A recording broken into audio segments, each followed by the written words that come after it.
बेकायदा सीडीआर प्रकरणाला आता एक नवं वळण आले। बेकायदा सीडीआर प्रकरणी निलंबित हवालदार रमेश नामदास पुन्हा सेवेत रुजू झाले। बेकायदा दूरध्वनी तपशील काढणारे मात्र मोकाटच असल्याचं दिसतंय। बातमी थांबवण्यासाठी जय महाराष्ट्राच्या प्रतिनिधीवर पोलिसांचा दबाव पाहायला मिळाला। पोलीस निरीक्षक सुधाकर बावरकरांनी प्रतिनिधीला धमकी दिली। रमेश नामदासला पुन्हा सेवेत घेतल्यानं सामाजिक कार्यकर्ते संतप्त झाले।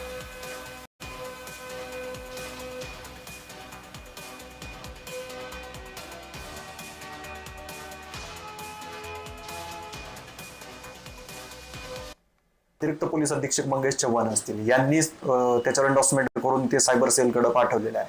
मग यामध्ये एकंदर सगळा हा प्रकार पाहता याच्यामध्ये संबंधित गांधी चौक पोलीस स्टेशनचे पीआय असतील किंवा शहराचे डीवायएसपी असतील आणि अतिरिक्त पोलीस अधीक्षक जे आहेत लातूरचे चव्हाण साहेब असतील किंवा सायबरच्या ज्या पीआय आहेत ज्यांनी हा सीडीआर सदर कंपनीच्या मार्फत काढून संबंधितांना पुरवला, हे सगळेच वरिष्ठ अधिकारी ह्या सर्व गैरप्रकाराला जबाबदार आहेत। दरम्यान या प्रकरणी बातमीदारी केल्याविरोधात चिडून जय महाराष्ट्राच्या बातमीदाराला दटावण्याचा प्रयत्न झाला।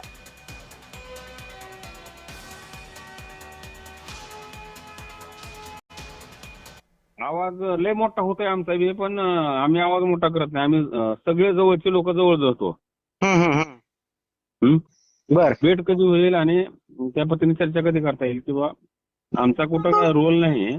आपली भेट घेण्याची इच्छा आहे किंवा चांगल्या बातम्या आतापर्यंत टाकल्या तुम्ही आमच्या, आणखी चांगल्या बातम्या टाकण्यासाठी आपली भेट घेणं गरजेचं आहे आमच्यासाठी। ग्रामीण मध्ये आहे, झाल्यावर करतो फोन मी, झाल्यावर करतो फोन।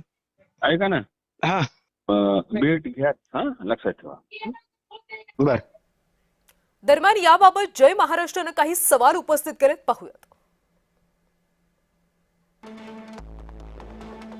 सीडीआर काढण्याला संमती देणारे मोकाट का? निरीक्षक सुनील रेजितवाडांवर कारवाई का टाळली जाते?